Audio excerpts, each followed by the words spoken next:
Eu sou Roberto Silvestre, professor de Física, e hoje nós vamos compartilhar um pouco da história e filosofia da ciência. A física, ela está englobada nas ciências da natureza. Mas é importante ressaltar que a palavra ciência, ela não tem uma definição. Seria ousadia de qualquer pessoa querer definir o que é ciência.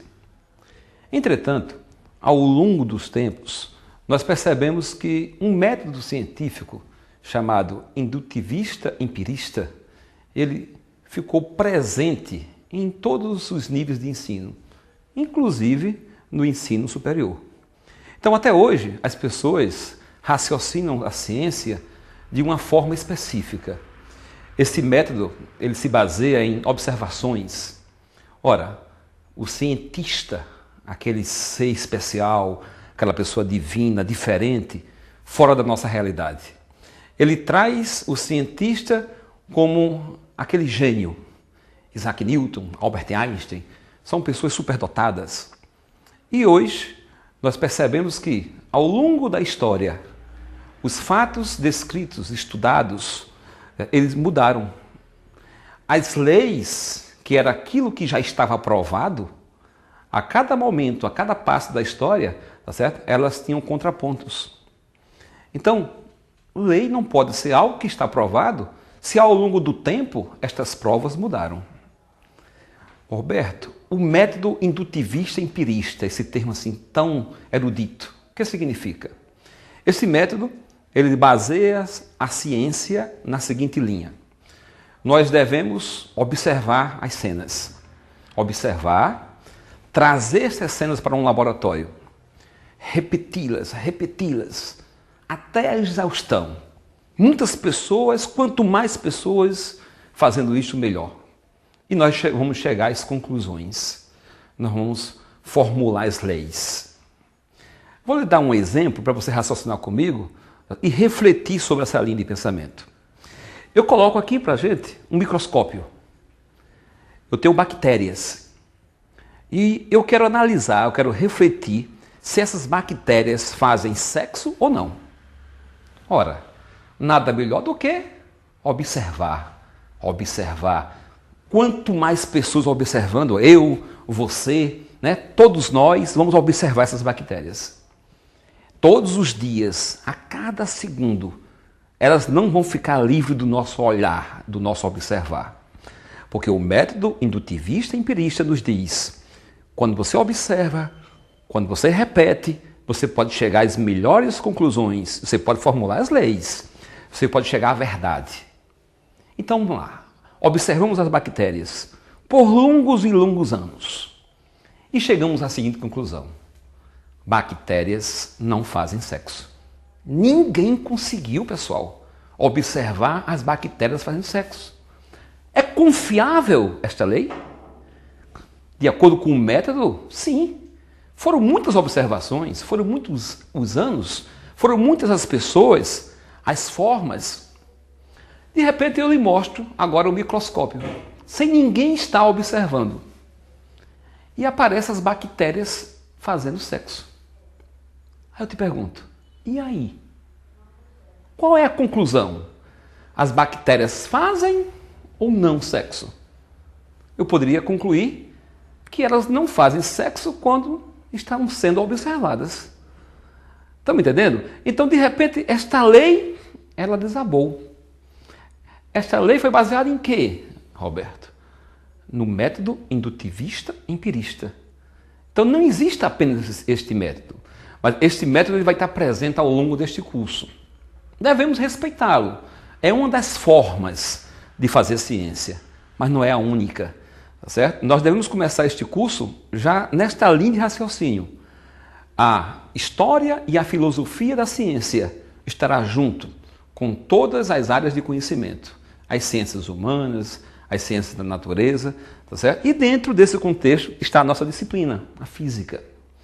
Então nós vamos começar, já baseado nesta ideia, a estudar uma palavra base, chamada movimento.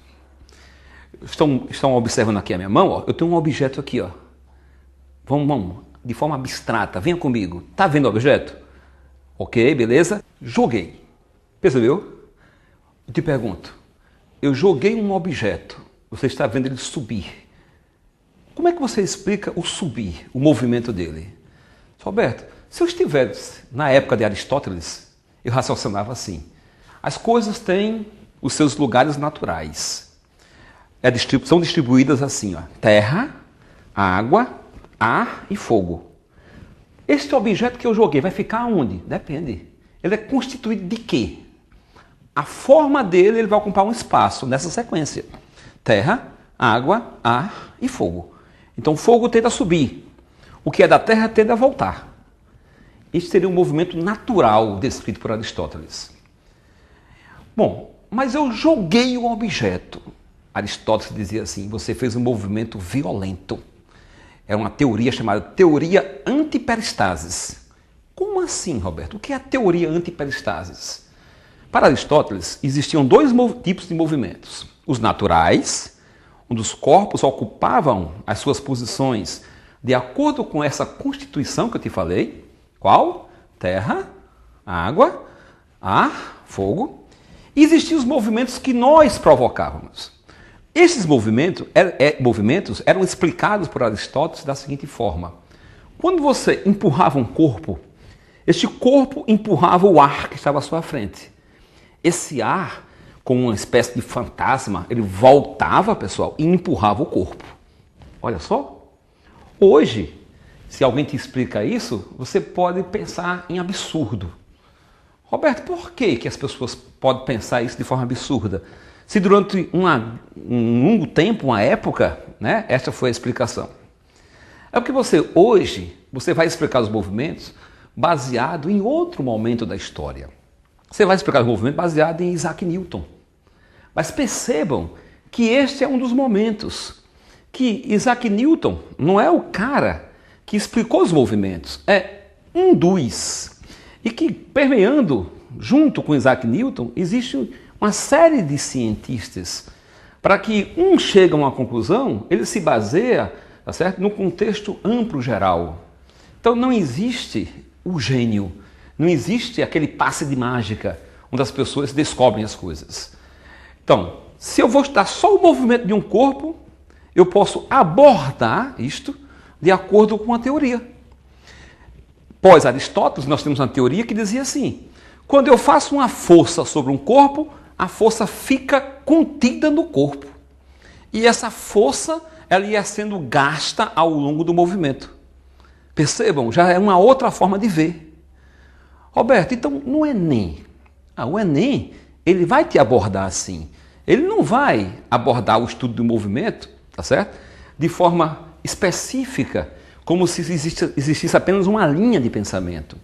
Ele quer que você reflita que as coisas que hoje você está compreendendo, refletindo, amanhã ela pode ser diferente. Quando alguém te diz assim, esses cientistas não sabem de nada, porque hoje ele diz assim, a gema do ovo faz mal. Amanhã ele diz, não, faz bem. As pessoas que refutam isso não estão entendendo o que é ciência. Isso faz parte, porque as teorias que nós elaboramos, que nós convivemos hoje, não foram as únicas. Existe toda uma história, né, onde nós estamos tentando compreender a natureza na qual nós vivemos. Para organizarmos nosso pensamento. Então, se você falar sobre movimento, você já tem um pensamento de Aristóteles, que classificava em movimentos naturais e movimentos violentos. A teoria do ímpetus, onde uma força ficava contida no corpo, o conceito, pessoal, força e energia estava interligado. E você chega ao pensamento de Isaac Newton, de Galileu, onde entendia que força era o resultado da relação entre os corpos. Olha, uma outra forma de pensar. Qualquer tipo de força seria a interação entre as coisas. Então você vai começar a dar nome às forças de acordo com as interações que ocorriam entre os corpos. Esta teoria é a teoria que hoje nós estamos centrada. Obviamente que pós-Newton, a partir de 1900, nós temos uma nova teoria, teoria moderna, tá certo? Que vai compreender esse contexto anterior de Isaac Newton. Mas Isaac Newton está muito presente nas nossas vidas E o mundo macroscópico ainda é muito bem explicado pela teoria newtoniana. Nós vamos agora nos prendermos a uma linha. Então vamos chegar na teoria clássica de Isaac Newton. Esta disciplina ela é extremamente conceitual, certo? Então o primeiro ponto importante é, tiradamente, que física é uma matéria de cálculo. Nós usamos sim os cálculos, ferramenta muito importante. Mas antes de qualquer cálculo, você tem que ter os conceitos. Então, como é que você vai conseguir compreender a história que alguém te conta se você não conhece os elementos dessa história? Então vamos começar pelo vocabulário. Vou usar a expressão ponto material. Roberto, o que é ponto material? A partir de agora para a gente, ponto material pode ser qualquer corpo. Desde que este corpo, dentro do seu contexto, tenha as suas dimensões desprezíveis. E vamos fazer um acordo? Na hora que esse corpo estiver em movimento, nós vamos chamá-lo de móvel. Mas tem um detalhe, eu te pergunto, você entende o que é estar em movimento? Será que estar em movimento é estar mexendo o corpo? Não. Na física, você está em movimento quando a sua posição ela é modificada em relação a algo. Este algo nós chamamos de referencial. O que é um móvel, turma? É um ponto material. O que é um ponto material? Um corpo que tem dimensão desprezível no seu contexto. Ok? E o móvel é este corpo em movimento. Em movimento significa estar alterando, modificando a sua posição em relação a algo. Ok? Começamos bem? Pois bem, estes movimentos, eles recebem denominações. Então nós chamamos movimento uniforme, movimento variado. E no meio, nós classificamos o movimento de movimento uniforme variado. Numa linguagem mais antiga, nós denominávamos de movimento uniformemente variado. Vamos repassar um pouquinho? Vamos rever? Então, ponto material, móvel, movimento, repouso. Movimento uniforme, movimento variado e movimento uniforme variado. O que seria, Roberto, um movimento uniforme? Nós classificamos o movimento uniforme quando um móvel percorre distâncias iguais em tempos iguais. Então você tem um CD em movimento. Ele faz uma volta, 2 voltas, 3 voltas, cada volta ele faz no mesmo intervalo de tempo. Então este é um movimento uniforme. À medida que as distâncias percorridas, certo? Num certo intervalo de tempo, não são mais iguais, você vai marcando intervalo de tempos iguais, mas as distâncias vão mudando. Então o movimento ele é chamado de variado. Agora, tem uma característica intermediária.